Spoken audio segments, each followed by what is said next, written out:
Salut à tous et bienvenue aujourd'hui dans un Carvan du FX pour un nouveau tutoriel sur Blender. Aujourd'hui on s'attaque à une nouvelle texture procédurale puisque donc à la demande d'un abonné donc il m'a demandé donc de faire une texture procédurale de sable pour l'aider un petit peu sur ses projets. Donc du coup j'ai décidé d'en faire une vidéo comme ça donc je peux le partager à tous. Donc aujourd'hui on va partir donc vraiment de zéro en sachant qu'on va juste analyser donc une texture de sable qui est donc déjà définie, d'accord, donc du vrai sable, et essayer de la reproduire en procédural, d'accord, donc avec une logique de nœuds encore une fois, hein, donc avec pas mal de nœuds, en sachant qu'on va donc cette fois-ci compiler la procédurale sous un nœud unique, d'accord, pour que ça soit plus simple à l'utiliser, et du coup, donc cette technique que je vais vous apprendre, vous pouvez la retranscrire sur toutes les textures procédurales qu'on a faites jusqu'à présent, pour les condenser, les transformer en textures procédurales très simples d'utilisation au final, donc pas avec tous les nœuds, tous les chemins, etc., mais vraiment un bloc unique avec tous les paramètres, et après vous jouez avec les paramètres comme vous souhaitez, ok. Donc on se retrouve tout de suite sur Blender. Alors nous voici sur Blender, donc du coup on va commencer par créer donc un plan tout simple, hein. Donc on va partir sur, hop, un plan en vue de dessus avec 7 qui fait 2 mètres par 2 mètres, et du coup on va passer tout de suite sur l'onglet Texturing pour commencer à créer notre procédurale. Donc sur ma vue de gauche en fait, hein, donc je vais afficher donc le carré en vue de dessus, et sur ma vue ici en bas, on va afficher donc la procédurale donc un petit peu en biais, ok. Donc actuellement comme éclairage, donc si je passe avec Shift Z donc en mode rendu, hein, sur le viewport, donc Shift Z également ici, j'ai une carte HDRI mais qui est quand même assez terne et qui donne un côté très bleuté à ma texture. Moi ce que je ne veux pas, donc pour contrer ça, d'accord, pour que l'éclairage soit cohérent par rapport à mon HDRI, il faut rajouter un soleil, puisque vous savez sur Eevee en fait, hein, donc les HDRI ne sont pas gérés, et du coup il faut obligatoirement un soleil pour avoir donc de l'éclairage cohérent sur la scène. Pour adapter ensuite donc le soleil par rapport à la scène, donc on va passer ici sur l'onglet donc Sun Position, d'accord, donc la position du soleil, et on clique sur Sun, donc soleil, plus HDR texture, donc l'HDRI qu'on a. L'environnement, donc c'est quoi? C'est ma texture d'environnement, d'accord, puisque c'est mon HDRI que j'ai créé grâce à l'add-on Easy HDRI, qui est ici, ok. Et l'objet soleil, c'est quoi? Bah, c'est mon soleil que je viens de créer. Ensuite, on va ici, donc, sync sun to texture, donc ça veut dire synchroniser le soleil par rapport à la texture qu'on a implémentée sur Blender, donc on clique sur ce petit onglet, et du coup, ça va nous afficher, vous voyez, notre image HDRI, avec, bah, la position du soleil, d'accord, où elle est. Donc nous, on a juste à cliquer, donc, avec le curseur sur le soleil physique, et du coup le soleil va s'adapter automatiquement en termes de rotation, en termes de placement, sur le soleil réel de mon HDRI. Comme ça on a un éclairage cohérent, et du coup le soleil est bien retranscrit sur Eevee, ok. Donc ça c'est bon, donc les réglages du coup on peut les laisser par défaut, et on peut passer à la conception de de ma nouvelle texture procédurale. Donc on clique sur notre plan, on va créer donc un nouveau shader qui va s'appeler donc TP pour texture procédurale, et on va l'appeler sable. Hop, et on va commencer donc la conception. Donc le sable, en fait, on va essayer donc de travailler par couche et par logique. En fait, donc pour retranscrire un petit peu donc les grains de sable, en sachant que donc les grains ne sont pas tous de la même couleur, d'accord. Donc il y a des nuances en fait au niveau des grains de sable. De créer pourquoi pas des petites nuances aussi de rochers, un petit peu de roches un peu plus grosses. Et après donc l'effet de vague, l'effet de relief et surtout l'effet de rugosité, l'effet de donner une texture un petit peu mouillée en fait au sable ou pas. Voilà, comme ça, ce sable-là sera vraiment autonome et vraiment très propre. Donc on va essayer de retranscrire tout ça.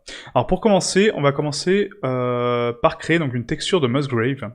La texture de Musgrave me permet donc de générer en fait donc des valeurs donc noires et blanches, hein, comme vous le savez, hein, si vous avez regardé mes précédentes textures procédurales, vous connaissez très bien le Musgrave parce que c'est la texture principale qu'on utilise.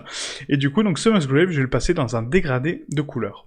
Donc ça va être mon premier masque, donc ma première génération de sable. Donc si je regarde un petit peu le résultat que j'ai actuellement, donc avec CTRL SHIFT, clic gauche avec l'add-on Node Wrangler qui est activé, hein, d'accord. Sinon vous n'avez pas cette fonction hein, de clic shift de gauche. Ah, donc le Node Wrangler ici, ok, il faut l'activer. Comme ça vous permet donc de voir les nœuds en fait et voir ce qu'ils font sur l'objet, enfin sur la texture. Donc là actuellement voilà ce que ça me génère. Donc un Musgrave avec donc des densités donc noires et blanches, d'accord, et des valeurs intermédiaires qui sont grises, d'accord, donc les valeurs qui sont ici. Maintenant si donc ce nœud là je l'utilise comme un masque, donc un premier masque, cette densité va être ma densité de sable la plus fine possible, d'accord, donc vraiment la plus petite. Donc pour donner cet effet, rien de mieux que un détail à 16, et du coup une dimension à 0, ce qui permet donc d'étendre vraiment donc, le Musgrave sur toute sa surface, et de lui donner une densité très granuleuse, vous voyez, très condensée en fait, hein, très dense, d'accord. Donc du coup, ça va être notre première texture de Musgrave, et du coup on va la relier donc à un vecteur de plaçage avec des coordonnées texture, en appuyant donc sur le nœud, et CTRL T pour le raccorder à ces nœuds-là, d'accord? Encore une fois, grâce à l'add-on Node Wrangler. Sinon, il faut les ramener manuellement. Ensuite, on va laisser donc ça par défaut, hein, d'accord, donc en termes de plaçage, et on va raccorder donc uniquement ici donc l'objet sur le vecteur. Pourquoi l'objet? Parce qu'en fait, ça va me permettre donc à chaque fois que je vais appliquer ma texture, en fait, elle va se générer par rapport à l'objet que je vais lui donner, et du coup, ça me permet une plus grande liberté en termes de plaçage et de texture. Ok? Ensuite, donc là, on commence à avoir donc une texture assez intéressante puisqu'on a quand même pas mal de grains, vous voyez, donc pas mal de relief, pas mal de détails en fait. Hein. Et ce détail-là, justement, on va pouvoir l'utiliser comme premier masque. Le deuxième masque qu'on va créer, ça va être donc la deuxième couche de sable, donc la couche un petit peu plus grosse, d'accord, un petit peu plus brute. Donc pour ce faire, on repart donc exactement sur la même chose, donc une texture de Musgrave qu'on va dupliquer donc avec la première. Hein. On la raccorde donc au même vecteur de plaçage, et on raccorde donc une autre rampe de couleur dessus. Sauf que celle-ci, par contre, hein, si là je la regarde, bah, elle est identique à la première, puisque je n'ai rien changé. Il faut que je réduise la taille, donc la taille et l'échelle de ma texture, d'accord, pour pouvoir l'agrandir. Donc du coup, on va donner donc une densité à 2, ok, pour permettre d'avoir donc un détail un petit peu plus gros et un peu plus prononcé. Et en fait, on va raccorder donc cette rampe de couleur à celle-ci. Donc pour rajouter une rampe de couleur à une autre, il faut tout simplement créer un mélange, d'accord? Donc on va mélanger la première texture avec la deuxième, et du coup j'aurai donc 50% de la première et 50% de la deuxième. Pourquoi? Parce que j'ai un facteur d'influence à 50%. Ok? Ce qui me permet donc d'obtenir du gros détail et du petit détail très fin, donc mon petit détail, mon gros détail, et du coup de créer une texture jointe, d'accord? Une texture combinée. Maintenant, on va créer donc l'espèce de les pierres un petit peu plus saillantes, les pierres un petit peu plus condensées, un peu plus grosses. Pour ce faire, donc on va créer donc une nouvelle texture de Voronoi, hop, comme ceci.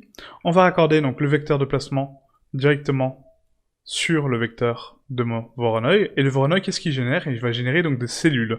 Donc les cellules se présentent comme ça actuellement, d'accord, donc sont très difformes, mais on peut apercevoir quand même des formes assez circulaires au niveau des cellules, d'accord, qui sont les densités noires, qui sont là.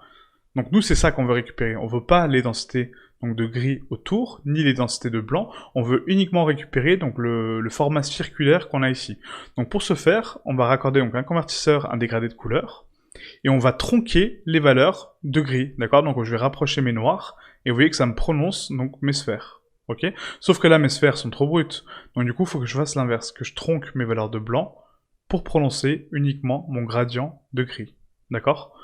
Donc regardez la différence. Hein. Donc là, si je tronque mes noirs, ça va augmenter mes noirs, donc ça les propage, et ça tronque les valeurs blanches et grises, alors que si je tronque les blancs, ça va les augmenter, et du coup tronquer mes valeurs de gris uniquement, mais garder quand même mes noirs, vous voyez? Hop, voilà. Donc du coup, je récupère mes points, donc mes petits points, qu'on va transformer, en fait, qu'on va simuler un petit peu les roches, en fait, hein, voilà, tout simplement. Ok? Donc maintenant, si je regarde donc un petit peu cette texture, donc là on peut analyser donc effectivement on a donc du relief, hein, d'accord, donc on a du relief, on a des densités donc de noir et de gris, donc on se dit bah c'est pas mal, mais par contre c'est un petit peu trop gros par rapport au sable d'origine, hein, ça fait vraiment des grosses pierres si on les transforme en relief, hein, et du coup il faut quand même les réduire. Donc pour les réduire, bah on va réduire tout simplement la taille et l'échelle. On va la mettre donc ici à 300.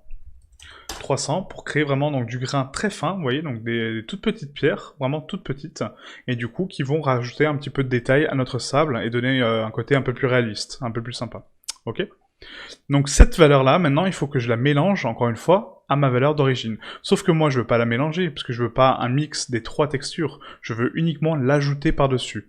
Vu que ce sont des valeurs noires, dans ce cas-là, il faut que je fasse une multiplication au niveau de mon nœud de mélange. Pourquoi? Parce que donc les valeurs, quand on les multiplie, ça va multiplier donc les densités de noir et ça va tronquer les valeurs de blanc. Donc c'est-à-dire que sur les blancs, donc sur mes zones blanches que j'ai actuellement ici sur cette texture-là, ça va me rajouter mes noirs par-dessus, d'accord? Puisque c'est une multiplication. Je multiplie ma valeur par une valeur qui est déjà présente et du coup je l'accentue. Ok? Donc pour ce faire, on va faire donc couleur mélanger RGB. On raccorde mes pierres par-dessus. Ok, donc voilà le résultat qu'on a actuellement avec un mélange, donc ça me convient pas des masses. Et du coup, on va multiplier les valeurs, ce qui me permet donc de récupérer complètement ma densité de noir, et de rajouter uniquement mes petits points, de temps en temps, vous voyez, donc sur certaines zones, en fait, dans certaines parties, sur la densité de texture. Sauf que là, je suis à 50%, donc c'est-à-dire que je les vois qu'à 50% mes pierres. Donc il faut que j'augmente la valeur de facteur d'influence à 100% pour les afficher à 100%. Et là, j'ai donc les valeurs de noir, vous voyez, qui ont été multipliées et qui vont rajouter un petit peu de détail au niveau de ma bump. Ok? Donc ça c'est parfait. Donc maintenant ça on va l'utiliser donc pour le texturing en fait donc de la couleur et ensuite on l'utilisera pour la bump donc pour le relief pour donner donc vie au relief de notre sable et de nos pierres. Donc pour ce faire on va raccorder un convertisseur à un dégradé de couleur et maintenant on va teindre donc toutes les textures qu'on a créées avec cette rampe, d'accord? Donc en gros, toutes les valeurs qu'on a créées ici, donc de noir, de blanc et de gris, d'accord, qui sont là, hein, sur cette texture-là, on va les peindre avec ce dégradé de couleur. Donc c'est-à-dire que mes tons foncés, donc mes tons noirs, seront d'une certaine couleur, mes tons gris seront d'une autre couleur, et mes tons blancs seront d'une autre couleur. Ce qui me permet donc de colorer mes textures au complet. Donc on clique sur la rampe de couleur avec CTRL-SHIFT clic gauche, encore une fois, pour voir ce qu'on fait. Et là, on va commencer à déterminer donc nos 3 valeurs. Donc la première, ce sera donc les tons foncés, rappelez-vous. Donc on va ici donc déterminer que c'est une couleur, je sais pas, un petit peu jaunâtre, mais un petit peu condensé, quoi. Un peu comme ça, voilà. Un jaune assez terne, peut-être pas autant, peut-être un peu plus clair. Voilà, un peu comme ça, pourquoi pas.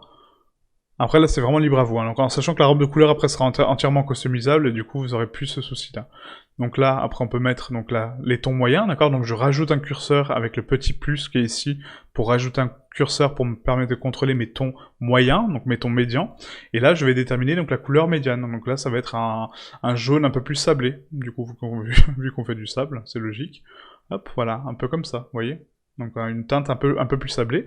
Et la dernière, qui va être ma teinte la plus claire, mais du coup donc la plus révélatrice, hein, du coup, parce que c'est des tons vraiment très clairs. Et du coup, ça va être du sablé, mais un peu plus clair. Voilà, comme ceci, par exemple. Ok. Donc là, on a déjà une teinte qui est quand même pas mal. Vous voyez, en termes de sable, c'est quand même raisonnable. Donc après, c'est encore une fois, c'est à vous de l'adapter selon vos choix, hein. Vous pouvez mettre des densités beaucoup plus claires, beaucoup plus foncées, peu importe. C'est vraiment à vous de régler votre rampe de couleur. Maintenant qu'on a ça, qu'on a notre rampe de couleur qui est définie avec les valeurs, on peut donc raccorder mon BZF guidé pour voir un petit peu à quoi ça ressemble maintenant. Voilà. Donc du coup des teintes donc assez ternes pour le sable, donc qui est un petit peu plus foncé, voilà. Des teintes grises, donc enfin grises, médianes, avec donc des teintes un peu plus claires, et les teintes super claires qui vont être le sable vraiment très très fin et qui du coup vont apporter le détail. Maintenant qu'on a créé ça, on va créer tout de suite le relief, comme ça on pourra après influencer sur les autres valeurs. Donc du coup, pour créer le relief, on va vouloir le contrôler indépendamment. C'est-à-dire que moi j'ai envie de contrôler donc le relief que cette texture-là va apporter, j'ai envie de contrôler le relief de celle-ci, d'accord, donc de mon grain moyen, et le relief de celle-ci, ok, donc de mes pierres. Donc pour ce faire, il faut raccorder chacune des valeurs à un bump. Donc le bump c'est où? C'est dans vecteur bump. Le bump, rappelez-vous, donc c'est un nœud qui permet donc de déterminer donc des zones de hauteur avec les valeurs blanches et des zones de profondeur avec les valeurs noires. Donc si je raccorde ma première texture à mon vecteur de bump, hop, comme ceci, dans la hauteur, hein, du coup, parce que ça va contrôler ma hauteur. Voilà ce que j'ai. Donc une carte de bump avec donc du relief, vous voyez, donc les parties ici, donc en X, Y, donc les parties rouges et vertes seront en hauteur, et les parties donc bleues seront en profondeur, puisqu'elles seront sur l'axe Z, donc elles vont descendre, ok. Donc voilà à quoi ressemble une carte de bump. Sauf que là, je peux me percevoir qu'elle est quand même assez dense, hein, quand même assez détaillée en termes de relief, et du coup, c'est pas mal, mais c'est trop fort. Vous voyez, c'est trop fort, pourquoi? Parce que les valeurs sont pas claires, en fait, c'est vraiment un dégradé très saccadé, très très condensé au final, donc il faut régler ces valeurs correctement. Donc pour les régler correctement, il faut déjà mettre une distance donc plus basse, d'accord, parce que je ne veux pas calculer une distance aussi haute, il faut calculer une distance de détail vraiment précise, d'accord, donc vraiment c'est du sable, donc c'est très précis comme relief, donc à 0.1 c'est parfait, et la force on va la réduire un petit peu, on va la mettre à 0.65, voilà, qui me permet, vous voyez, d'adoucir un petit peu mon relief et de lui donner une densité un petit peu plus propre. D'accord? Donc du coup, on n'a pas des grosses valeurs sur X, Y et Z, mais on a des valeurs communes et assez denses et assez homogènes. Ok? Donc maintenant, si on regarde ce résultat sur ma normale, donc je raccorde ma normale à ma normale pour révéler ce relief, hop, voilà ce que j'ai. Ça va me créer, vous voyez, donc une carte de relief, et là, du coup, on commence à voir le sable qui se réveille un petit peu, hein. On voit le grain qui commence à ressortir, donc le grain fin, rappelez-vous, hein, ça c'est ma texture fine, donc on voit le grain qui ressort un petit peu, et du coup, ça me donne tout de suite un autre visuel à mon sable, hein, clairement. Ok? Voilà, donc là c'est pas mal. Maintenant, on va contrôler donc le deuxième niveau de relief, qui va être mon grain un petit peu plus gros. Donc pour ce faire, on raccorde encore une fois un vecteur de bump, sauf que ce vecteur de bump, je le raccorde où? Je le raccorde avant ou après?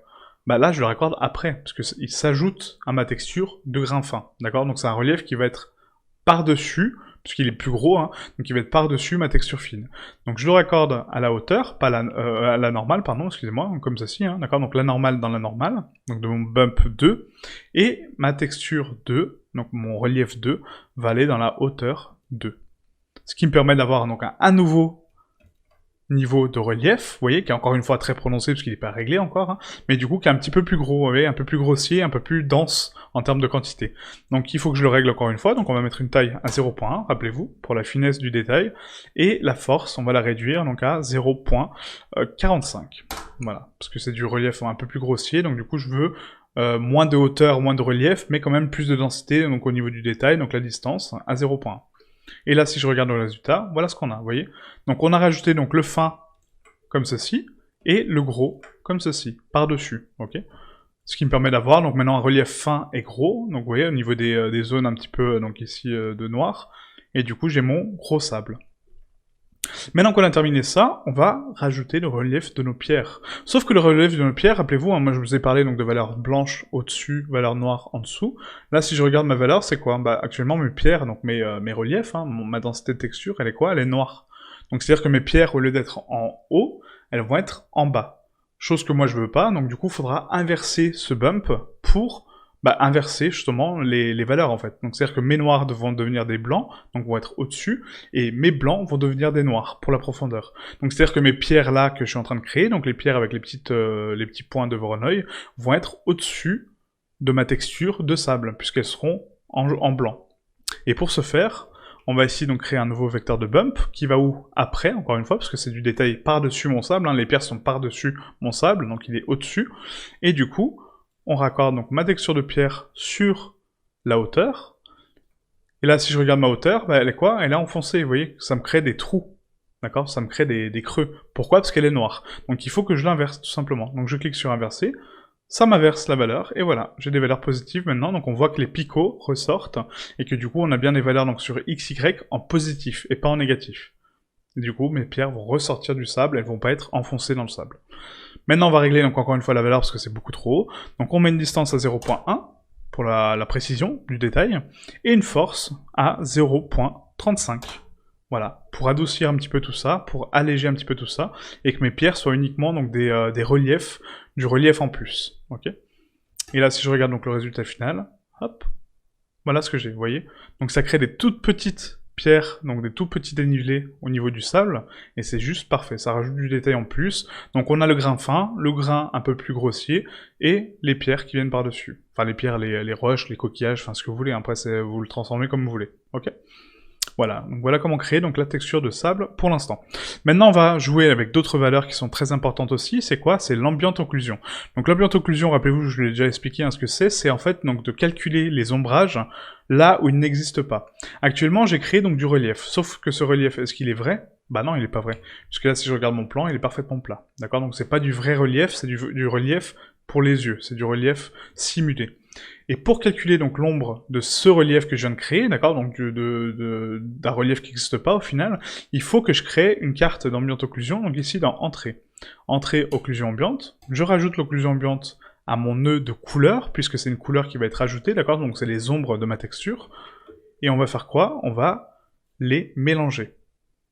Sauf que c'est quoi les ombres? C'est des valeurs de noir, donc il faut les multiplier, comme je vous l'ai expliqué ici. Il faut multiplier les valeurs noires pour les ajouter sur les valeurs blanches. Ok? Donc on les multiplie. Et là, ça va me rajouter donc mes ombrages. Sauf que là, vous me dites, ça n'a rien changé, pourtant ta texture est pareille. Oui, pourquoi? Parce qu'encore une fois, donc ça me calcule donc l'occlusion ambiante de mon objet. Donc actuellement, je sais quoi, mon objet, c'est un plan.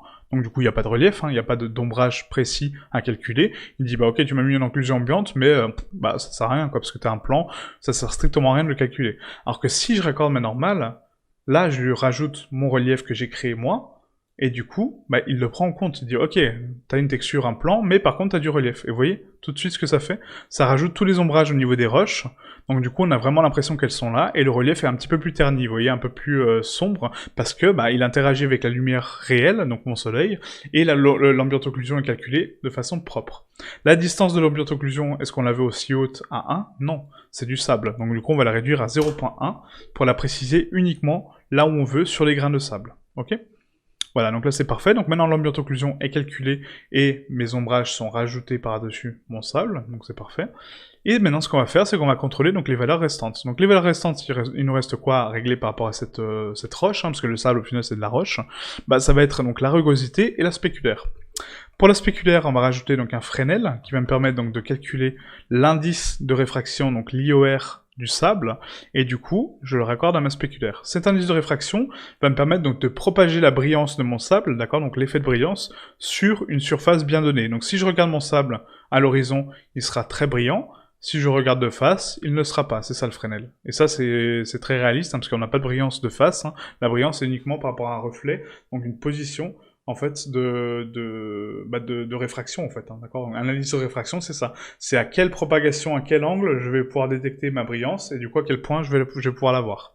Donc là si je regarde ici, bah, j'ai une brillance donc de 50% actuellement avec un indice de réfraction à 1,45, ok. Et si je regarde de face, bah, j'ai rien parce que je suis de face, donc je vois pas de brillance, ok. Donc l'indice de réfraction du sable, on va partir sur celui de la roche, donc en duo on va mettre 1,05, ok. 1,05 en indice de réfraction, on raccorde la normale à la normale de mon indice de réfraction, puisque la roche existe vraiment, même si elle est là en simulation, elle existe quand même au niveau de ma surface, donc il faut la prendre en compte. Et là, j'ai un indice de réfraction qui est plus bas, donc du coup qui ressemble vraiment à de la roche, c'est parfait. Maintenant, on va régler donc la brillance. Donc la rugosité, en fait, moi j'ai pour tendance donc de rajouter un petit peu d'aléatoire en termes de brillance. Vu que là c'est du sable, normalement on serait censé prononcer donc uniquement le sable fin, d'accord, donc le sable qui est au-dessus. Mais moi j'ai envie d'aller un petit peu plus loin, donc de donner un peu de densité partout, d'accord. Donc pas être aussi catégorique et dire non, il n'y a que le sable fin qui génère de la réfraction. Je veux tout mon sable soit brillant quand il faut. Donc pour ce faire, on va ajouter donc ici une texture donc de bruit. Hop. Et ce bruit va me permettre donc de créer une rampe de couleur, d'accord, donc un dégradé de couleur, qui va contrôler ma brillance. Donc les zones blanches, rappelez-vous, ne sont pas brillantes du tout, les zones noires sont brillantes. Donc là, si je regarde ma texture actuellement, là j'ai donc un peu de brillance ici, pas du tout de brillance là, et là j'en ai encore un peu, etc. Vous voyez? Donc à vous de contrôler la rampe de couleur avec l'intensité que vous voulez. Voilà, si vous voulez quelque chose de très brillant, bah, vous partez sur une teinte complètement noire, et si vous la réduisez, partez sur quelque chose de non brillant ou très peu. Ok. On peut augmenter le détail à 16 pour rajouter un peu plus de nuances et un peu plus de détails, pourquoi pas. La rugosité, on peut la mettre donc à 100%, qui va me permettre de rajouter beaucoup de détails en termes de brillance, et du coup beaucoup de relief. Mais là c'est un peu trop, on va passer à 0.65 je pense. Voilà, comme ceci. Hop, donc là c'est pas mal, là c'est pas mal. Le vecteur, pas besoin de le raccorder parce que ça c'est une valeur indépendante, hein, d'accord, donc c'est une valeur qu'on génère nous. Quoique non. On va la raccorder quand même au plaçage, en fait, comme ça nous permet de la contrôler aussi. Donc là, vu qu'on a des nœuds qui s'intercalent, on peut mettre donc ici dans disposition un reroute, d'accord, qui nous permet donc de rajouter un point de contrôle, un point d'attache pour recalculer un petit peu la direction de nos nœuds, d'accord. Donc le but étant pas de faire des chemins ultra parfaits, hein, parce que sinon voilà c'est très long, surtout que ça on va le condenser, donc mais par contre que ça soit un petit peu organisé, que c'est quand même pas mal, ok. Donc là j'ai envie d'un peu plus de brillance, donc mettons blanc, je veux pas qu'il soit aussi blanc, hein, d'accord, donc je vais régler ma rampe de couleur avec un gris un peu plus terne, voilà comme ceci, et le noir je veux pas du noir pur, je veux des nuances de gris, pareil, non, c'est ma valeur blanche, excusez-moi, hop, voilà, comme ceci. Et là, je veux donc des gris un peu plus ternes, voilà, comme ceci. Ok. Maintenant, si je regarde mon sable, donc CTRL-SHIFT et clic gauche sur mon BSDF guidé, on rajoute donc de la brillance là où il faut. Vous voyez que quand je suis en Fresnel, donc quand je suis en horizon, on voit la brillance qui se propage, d'accord, donc on voit des petits points lumineux. Par contre, quand je suis devant, bah rien du tout. Donc c'est parfait. Ok. Donc ça c'est bon, le vernis pas besoin, la normale pas besoin. Et maintenant, donc là ce qui me manque en fait sur ma texture de sable, c'est vraiment ce côté un peu plus sablé, en fait un peu plus détaillé. Parce que là, donc j'ai beaucoup de relief en termes de texture, donc c'est pas mal. Mais il me manque quand même ce côté très sable, d'accord. Donc c'est vraiment ce qui donne vie à mon sable. Donc pour ce faire, on va rajouter tout simplement un vecteur de bump, encore une fois, qui va être par-dessus tous les autres, parce que ça va être ma texture globale de relief. Et cette texture globale de relief, on va tout simplement rajouter donc un texture bruit, qui va nous générer donc une rampe de couleur, hop, pour la contrôler, hein, cette texture. Et cette texture va créer mon relief global, donc du coup mon relief total, donc mon relief final, ok. Et cette texture-là, on va la régler correctement pour nous donner donc vraiment une densité de sable vraiment super intéressante. Donc là, regardez. On va passer ici donc sur un détail donc à 16. Vous voyez, donc déjà, ça ressemble déjà à autre chose, hein, clairement, on dirait de la roche. La rugosité à 1. Vous voyez, ça affine donc le détail. Et du coup, la distorsion, on peut la mettre à 0.15 pour donner un tout petit peu plus donc d'aléatoire, hein, de relief. Et l'échelle, on va la prononcer à 150. Ce qui me permet d'avoir un grain très fin, hein. Donc là si on regarde ma texture, voilà à quoi elle ressemble, ok. Et du coup on va prononcer donc les valeurs noires et blanches pour contrôler mon relief. Donc là je veux du noir, beaucoup de blanc pour le relief, et un petit peu de gris, comme ceci. Voilà, donc là ça me paraît pas mal. Je regarde un petit peu, ouais, c'est vraiment joli là. Peut-être que 150 c'est un peu trop par rapport à la surface qu'on a, on va mettre un 50, voilà. Et après on pourra l'adapter en fonction de la pièce, ok. Donc le vecteur de plaçage, pareil, enfin de plaçage, on va le raccorder donc ici, hop, un petit reroute pour remettre mon fil droit, hein. Enfin droit, voilà, le plus droit possible on va dire, voilà, comme ceci. Et là c'est pas trop mal. On va regarder donc maintenant le relief total, hein, pour voir à quoi ça ressemble, et là on peut s'apercevoir qu'il est encore trop fort normalement, hein, parce que là il a 1, voilà, ouais, il est beaucoup trop fort. Donc on va le réduire donc à 0.1, voilà, pour le prononcer, encore une fois, et on va le baisser à 0. Je pense que là je veux quand même pas mal de relief. On va mettre 0.75, voilà. Pour l'adoucir pas trop, mais vous voyez que ça donne beaucoup de relief en fait à mes pierres et du coup à mon sable global. Et là j'ai maintenant une jolie texture de bump et un joli relief en termes de densité, vous allez voir. Voilà. Vous voyez que là c'est vraiment très très clean et très propre comme relief. Donc c'est vraiment très joli quoi, j'aime beaucoup. Ok. Donc maintenant on peut s'apercevoir que mes couleurs, hein, de base sont un petit peu trop sombres, hein, donc ça on peut encore une fois les ajuster selon vos choix. Mais en fait la couleur on va pas la contrôler ici, c'est pour ça que là pour l'instant je la change pas. Pour l'instant on va repasser sur des valeurs donc ici de saturation à 0, ok.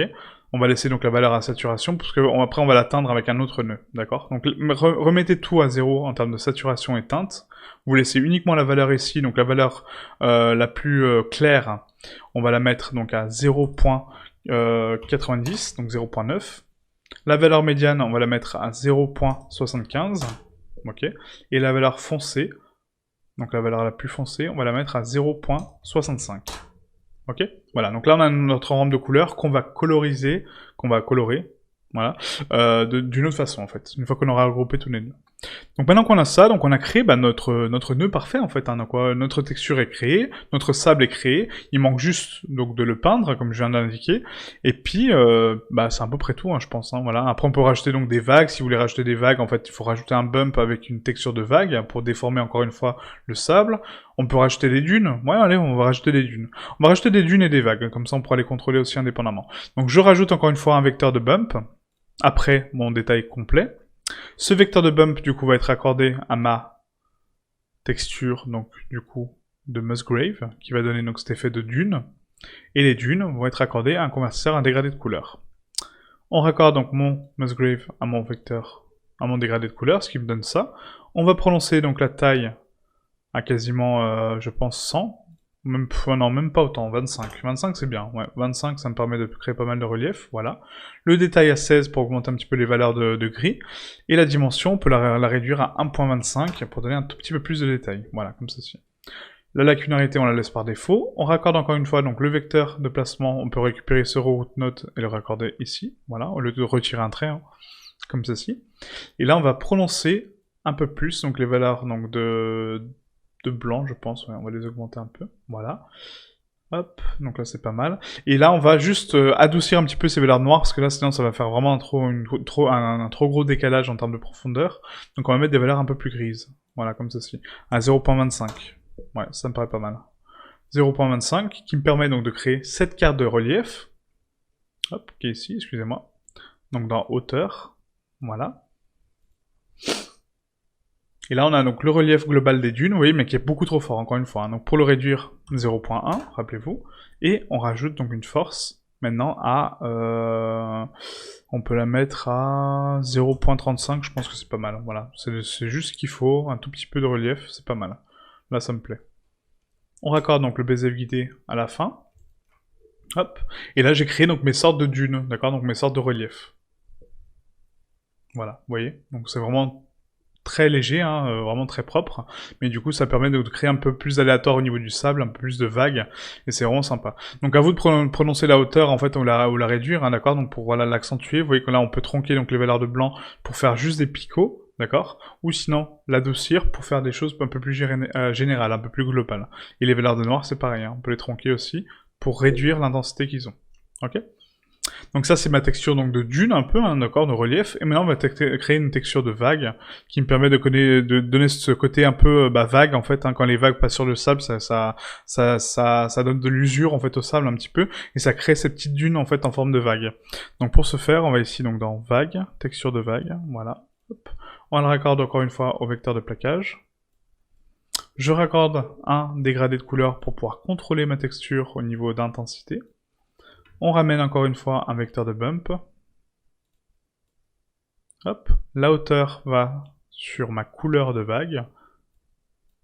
Si elle veut bien. Hop, voilà.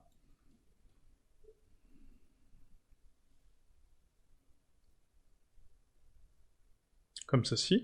Et là, donc, on va donner un petit peu plus d'aléatoire à ces vagues, hein, d'accord. Donc là, elles sont orientées donc de la bonne façon. Hein, j'aime bien cette orientation. On peut la changer aussi, hein, c'est pas gênant. Et la taille l'échelle, on va la réduire un petit peu. On va la mettre à 2.5. Voilà. La distorsion, on va la mettre donc à 1.25 pour donc créer un peu de distorsion. Oh, peut-être plus quand même. Hein. Peut-être un peu plus. On peut peut-être abuser un peu. Ouais, voilà, comme ça, c'est pas mal. On va la mettre à 18. Ça. Des valeurs rondes, j'aime bien. À 16 pour le détail, d'accord, pour augmenter le détail. Le détail de la roughness, on va la mettre donc à 0.25, je pense. Parce que là, c'est juste les vagues que je vais prononcer. Ouais, c'est pas mal. Et le décalage, donc ça, c'est le décalage vraiment donc, de la zone. Non, mais on va le laisser à 0. Voilà. Ça c'est bien. Donc là actuellement elles sont orientées sur l'axe X, hein. Je peux donc les retourner sur l'axe Y pour les inverser, donc ça c'est très très bien, hein. Ça c'est sur la 283 du coup, donc on peut changer ici donc la direction des vagues au lieu de passer par un vecteur de placement, et ça c'est vraiment super sympa, parce que du coup ça permet d'orienter la texture comme on souhaite. Donc là sur X ça me convenait, hein, donc je pense qu'on va rester sur X, mais voilà je vous montre juste qu'on peut influencer ici sur l'axe Z, donc c'est l'axe global, X, Y, et du coup sur l'axe Y, bah, ça donne vraiment ce côté vague, sur Y, hein, du coup, et sur l'axe X aussi, mais à l'inverse, voilà. Donc ça c'est vraiment sympa. On a aussi donc le type bande ou anneau, donc moi je vais laisser en bande, et le sinus en dents de scie ou en triangle. Donc je pense qu'on va laisser en sinus, hein, ça permet de donner ce côté arrondi, qui est vraiment sympa. Maintenant on va tronquer un petit peu ces valeurs de vagues, parce qu'elles sont trop grosses, d'accord, elles sont trop denses. Donc on va mettre ici donc des valeurs grises, voilà, un peu plus adoucies. Et les valeurs blanches, pareil, je les veux pas aussi blanches, on va les ternir un petit peu, voilà. On va les tronquer. Donc les valeurs noires, on va les rapprocher pour préciser un petit peu mon relief, voilà, pour laisser juste des densités donc de noir, donc d'enfoncement. Et les valeurs blanches, pareil, on va les tronquer un petit peu comme ceci, voilà. Et là c'est vraiment très joli comme pattern. Un petit peu trop, ouais, un petit peu trop aléatoire je pense. Donc là en termes de distorsion, on va réduire un peu. On va partir sur une valeur à 10. Ouais, 10 ça me paraît pas mal. Ça encore une fois on va le régler après, hein, vous inquiétez pas. Et maintenant que j'ai créé donc ma dernière texture de bump, on va la régler donc en termes de relief, d'accord. Donc ici, CTRL-SHIFT clic gauche pour voir à quoi ça ressemble.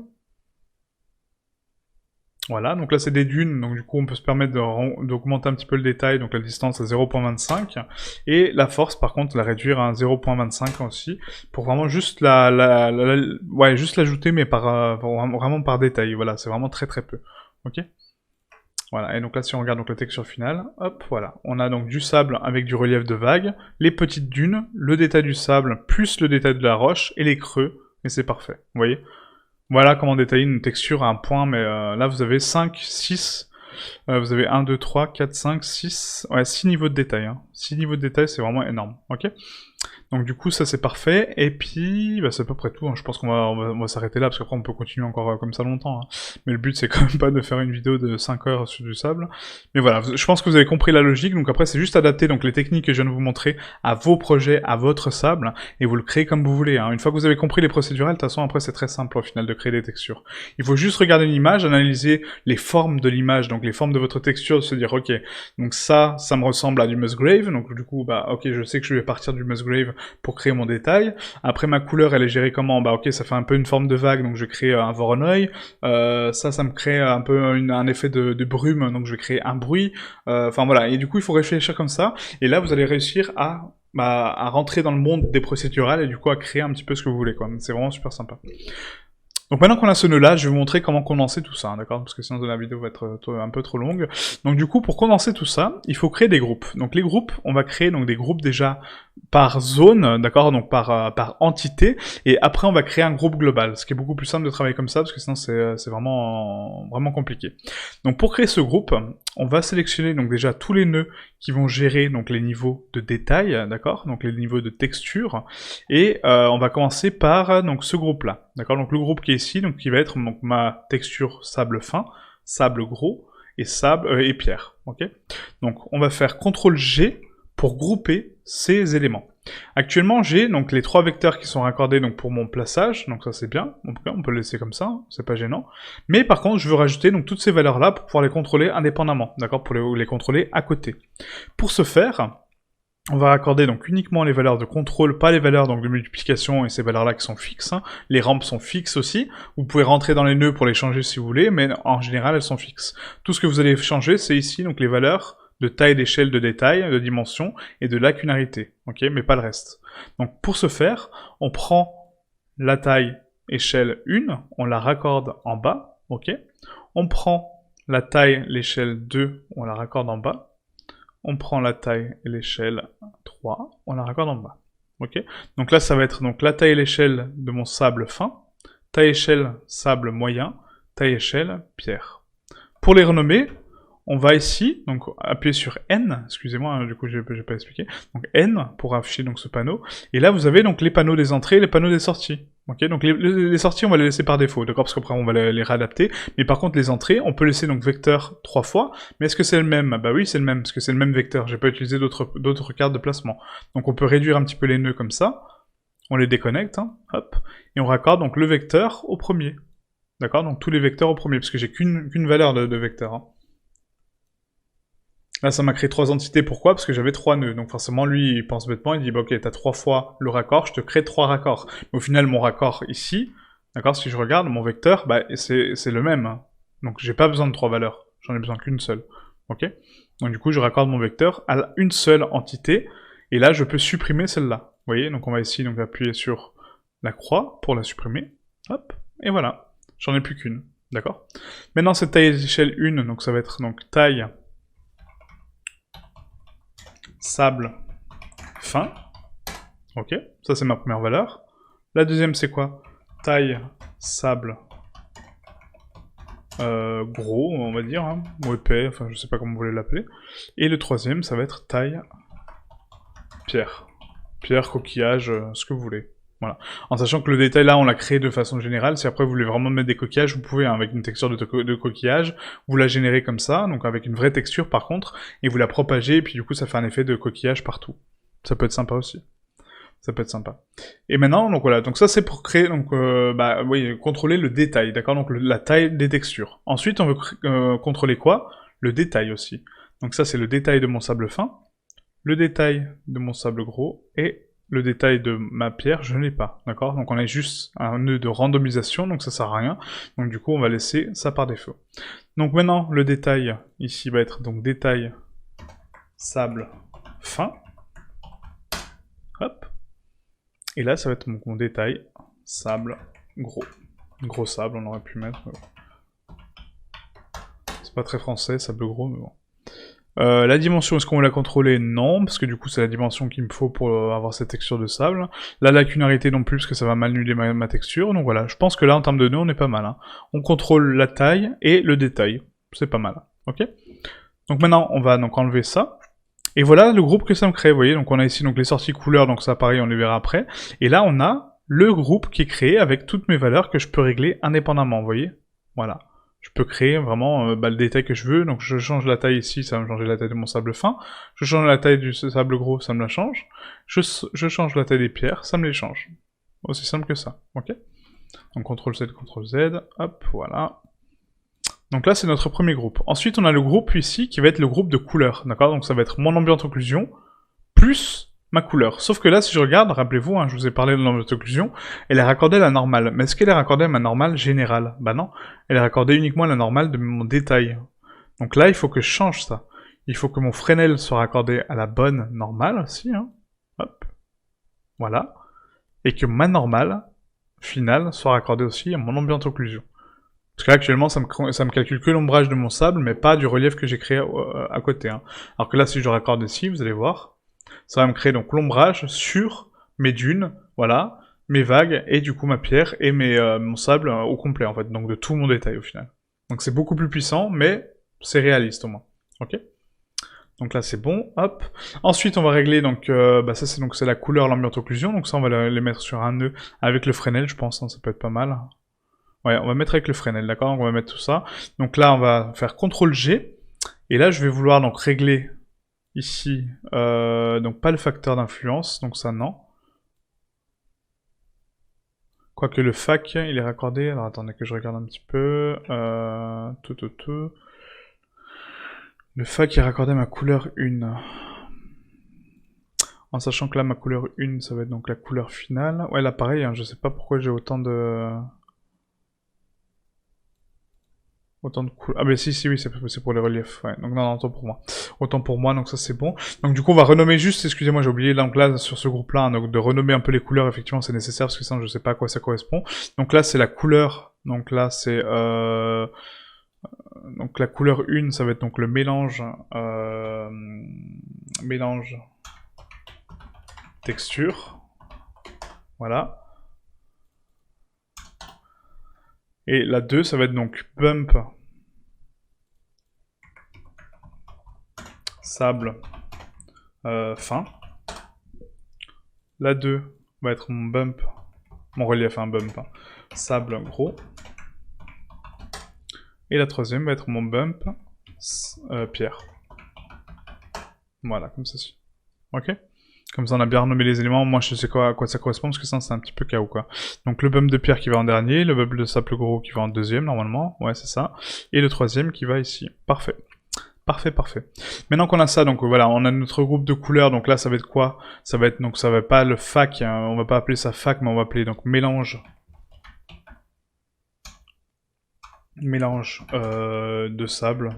Voilà. On va le renommer comme ça. Mélange de sable. La normale, donc ça va être donc ma normale, donc totale, donc ça c'est bon. Donc on va mettre relief global. Ce sera plus simple comme ça. Et là, relief, relief global, donc en fait c'est le même. Hein. Ouais, c'est le même. Donc là, il n'y a pas besoin de 2 nœuds. Donc on le supprime celui-là.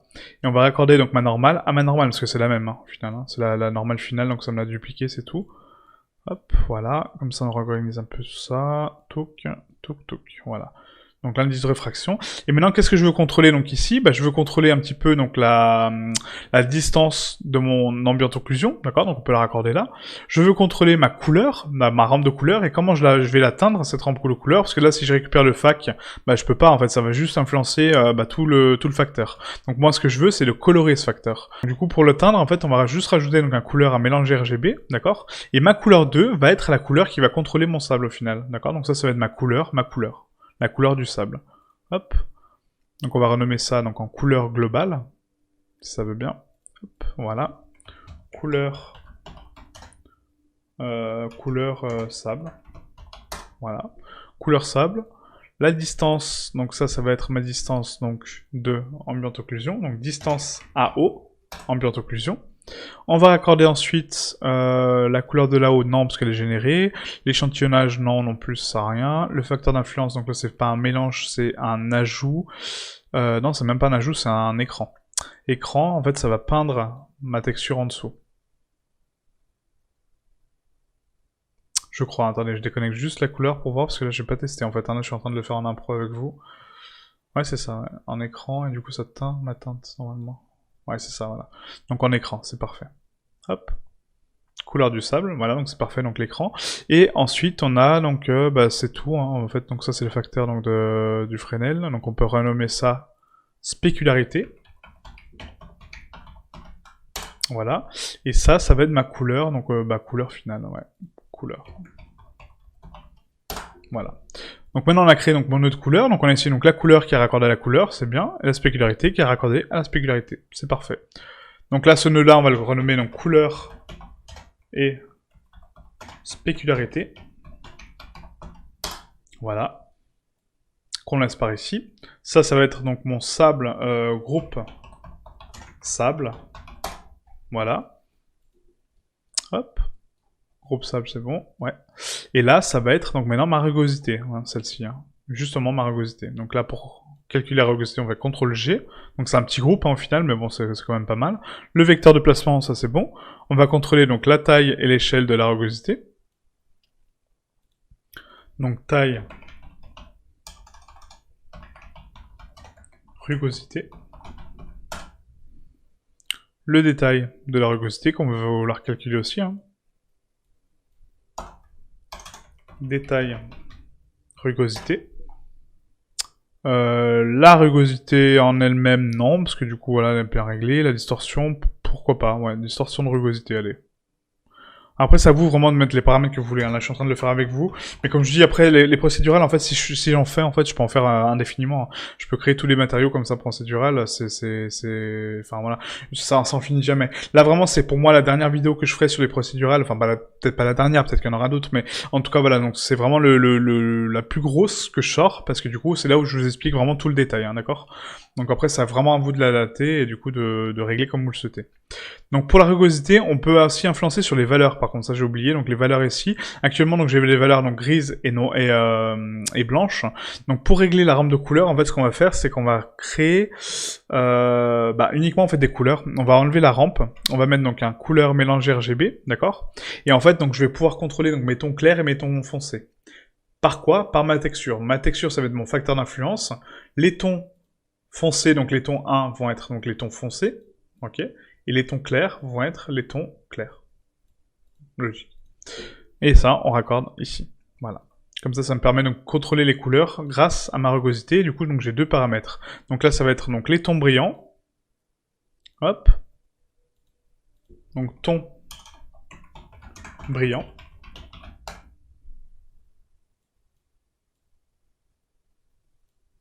Et là, c'est les tons non brillants. Sur la couleur 2, par contre, s'il te plaît. Voilà. Les tons non brillants. Voilà. Ok.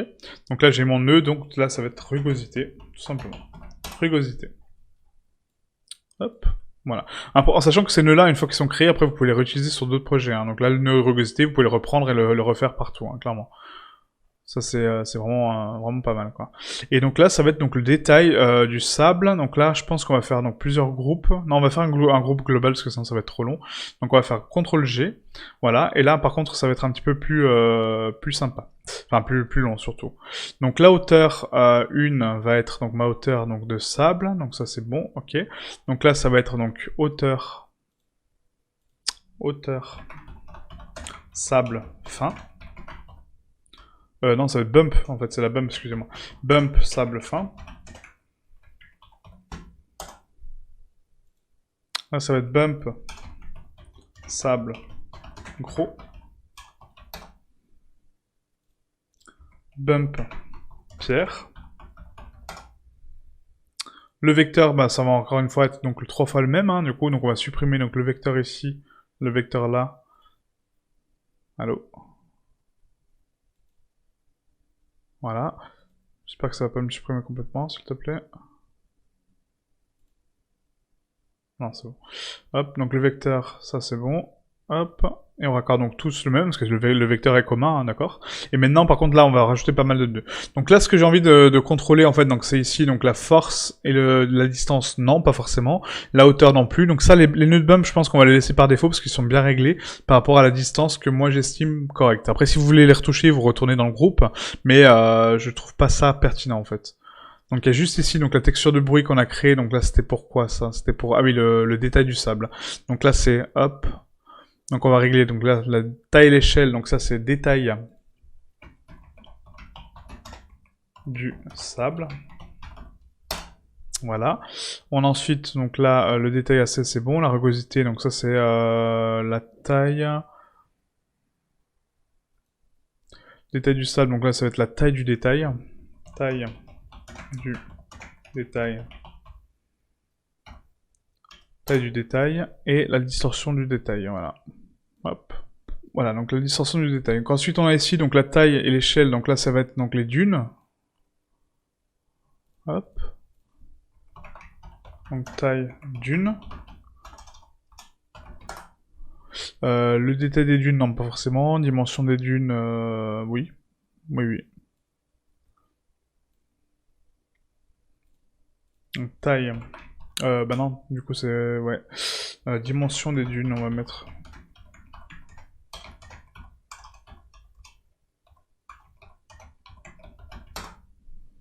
Voilà, la lacunarité, on va le laisser par défaut. Et après, donc la dernière, ça va être les vagues, d'accord? Donc la taille des vagues.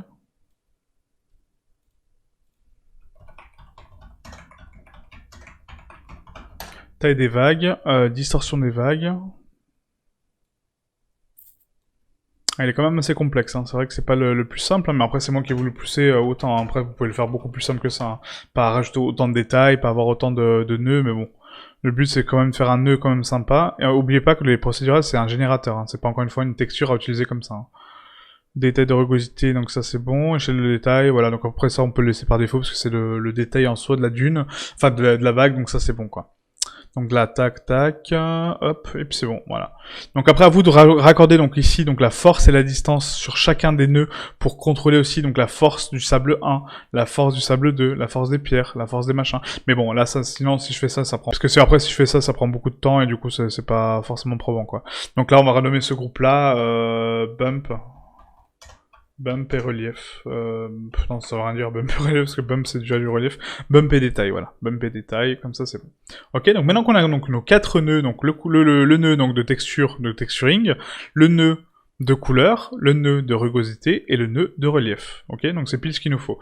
Ça, on va le raccorder donc tous ensemble, mais sur un seul même nœud. D'accord, donc on va prendre le BZF guidé avec CTRL-G pour le grouper, et là on va raccorder tout ça au nœud de sortie principale. Donc mon nœud de sortie principale en fait, hein, donc mon nœud d'entrée pardon, c'est le nœud qui va me permettre de contrôler toutes les valeurs que j'ai créées. Donc ce qu'on va faire, c'est qu'on va le prendre donc à côté de nous, voilà, donc à côté du premier groupe sable, et on va raccorder tous les paramètres que j'ai créés, en fait tout simplement. Taille du sable, taille de pierre, détail sable fin, détail sable gros. Ok. Ensuite, qu'est-ce qu'on veut d'autre? On veut contrôler la couleur, etc. Donc on va ici vers la couleur. Je prends ma couleur, je la raccorde ici. Je veux contrôler ma distance. Ok, c'est bon. Voilà. Ensuite, on va contrôler quoi? La rugosité. Donc là, je vais raccorder mon détail de rugosité. Mon détail global, oui. La distorsion de la rugosité. Les tons brillants et les tons clairs. Enfin, les tons non brillants, du coup. Là, c'est bon, ouais. Et après, le dernier, ça va être quoi? Ça va être tous les paramètres de bump. Donc, le bump.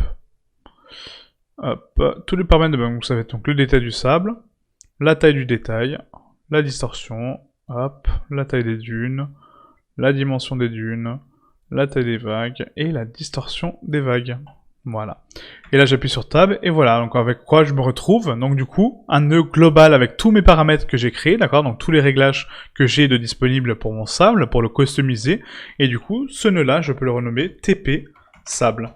Texture procédurale sable. Et maintenant, j'ai un nœud parfait pour être utilisé sur d'autres projets, d'autres références et d'autres choses, en fait. Mon nœud sera constant. Ok? Voilà. Donc voilà comment créer donc du coup un nœud procédural avec donc tous les réglages que vous décidez donc de contrôler en extérieur, et ça vous évite donc cet amas de nœuds, cette grosse toile de nœuds parfois qui est très complexe, et que du coup à chaque fois que vous devez revenir dessus, vous dites ah attends ça c'est quoi, etc. Puis du coup vous retournez un petit peu sur vos paramètres. Là non, vous le faites sur le feu de l'action, comme ça au moins vous êtes sûr de vos réglages, sûr de vos paramètres, et au moins vous êtes tranquille. Donc ça en était tout pour cette vidéo, donc j'espère que ça vous a plu. Donc du coup voilà, donc là il vous restera juste donc à régler donc la couleur du sable à votre guise. Le sable est fonctionnel et est entièrement customisable, donc vous pouvez le customiser comme vous voulez, changer les valeurs de dunes, enlever les vagues, peu importe, vraiment vous faites ce que vous voulez. Et maintenant je vous conseille donc d'adapter toutes les textures procédurales qu'on a faites sous la forme de nœuds comme on vient de le faire, ok? Donc merci à vous, et à très bientôt, ciao ciao.